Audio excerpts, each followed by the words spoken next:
இந்த வைபவத்தை சிறப்பிக்க உரை நிகழ்த்த வருமாறு நாம் அன்போடு அழைக்கின்றோம். காலி வளைய உதவி கல்விப்படிப்பாளர் அஷேக் எம்ஐஎம் ஃபாரூக் அவர்களை. பிஸ்மில்லாஹிர் ரஹ்மானிர் ரஹீம். அல்ஹம்துலில்லாஹி ரப்பில் ஆலமீன். வஸ்ஸலாத்து வஸ்ஸலாமு அலா ரசூலில்லாஹ் வ அலா ஆலிஹி வஸல்லம். சன்மார்க்க பெரியார்களே, கருத்தர மகாசங்கத்தின் அவசராய் இன்றைய விழாவின் கதாநாயகன் கீர்த்திஸ்ரீ ஏஎம்எஃப் ஆரிஃப் சேர் அவர்களே, அதேபோன்று இந்த விழாவினுடைய பிரதம அதிதி கலாநிதி திருமதி அலி அவர்களே, விசேட அதிதி கணக்காளர் ஜனாப் நுலைஃப் அவர்களே,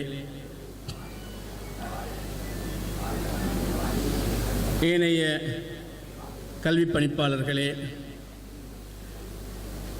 ஓய்வு பெற்ற கல்வி பணிப்பாளர்களே, இந்த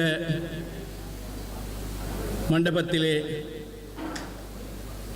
அமர்ந்துள்ள ஓய்வு பெற்ற அதிபர்களே, பிரதி அதிபர்களே, ஆசிரியர்களே, இந்த பாடசாலையின் பழைய மாணவர்களே, பெற்றார்களே, தாய்மார்களே, அபிமானிகளே, அனைவருக்கும் சாந்தியும் சமாதானமும் உண்டாவதாக.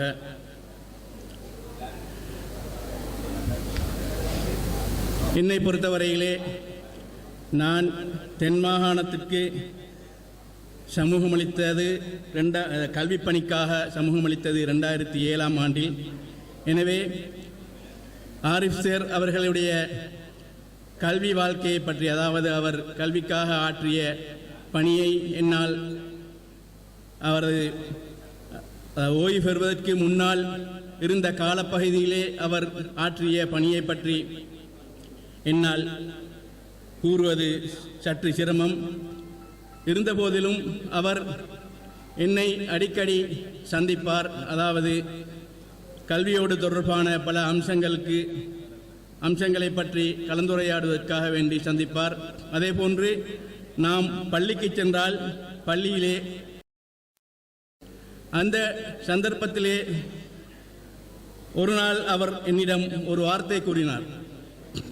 அதாவது, சார், நான் சுவர்க்கத்துக்கு செல்வதாக இருந்தால் ஜாகிரா தேசிய பாடசாலையின் மூலமாகத்தான் சுவர்க்கத்துக்கு செல்ல வேண்டும் என்று. சரியா சார்? அப்ப அதுவே அவருடைய அந்த வார்த்தையே காட்டுகின்றது. அவர் இந்த பாடசாலையை ஒரு சிறந்த நிலைக்கு, இந்த பாடசாலை அவர் வருவதற்கு முன் இருந்த நிலையிலிருந்து ஒரு சிறந்த நிலைக்கு அவரது ஆளுமையின் மூலமாக, தியாகத்தின் மூலமாக இந்த பாடசாலையை மாற்றி அமைத்தார் என்பதற்கு அவரது வார்த்தையே சான்று என்று நான் நினைக்கிறேன். இதற்கு இந்த சபையிலே உரையாற்றிய பலரும் அதற்கு சான்றாக இருக்கின்றார்கள். ஏனென்றால் அவர்களது உரையிலே அவரை பற்றி மிகவும் சிறப்பாக அவரது நிர்வாகம், அவரது முகாமைத்துவம், அவரது இந்த பாடசாலையை அவர் சீர்திருத்தத்திற்காக வேண்டி மேற்கொள்ளப்பட்ட முயற்சிகளை பற்றியெல்லாம் இங்கே பலரும் கதைத்தார்கள், உரையாடினார்கள். எனவே அதன் மூலமாக அவரது அந்த வார்த்தை உண்மை என்று நினைக்கிறேன். அல்லாஹு தாலா அவருக்கு அந்த பாக்கியத்தை வழங்க வேண்டும் என்று நான் பிரார்த்திக்கின்றேன். நாங்கள் அனைவரும் பிரார்த்திப்போம்.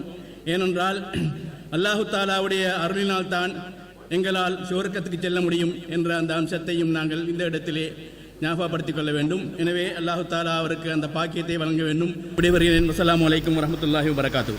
நிகழ்த்தியவர் காலி வளைய முன்னாள் உதவி கல்வி படிப்பாளர் அஷேக் எம்ஐஎம் ஃபாரூக் அவர்களுக்கு எமது மனம் நிறைந்த நன்றிகள். தொடர்ந்து உரை நிகழ்த்துமாறு நாம் அன்போடு அழைக்கின்றோம். ஹம்பாந்தோட்டை மாவட்டத்தின் ஆசிரியர் ஆலோசகராக, இணைப்பாளராக பணிபுரிந்து இப்போது ஓய்வு பெற்றுள்ள ஜனாப் அல்ஹாஜ் எம்எஃப்எம் ஜக்கீம் அவர்களை நாம் அன்போடு மேடைக்கு அழைக்கின்றோம். மேடையை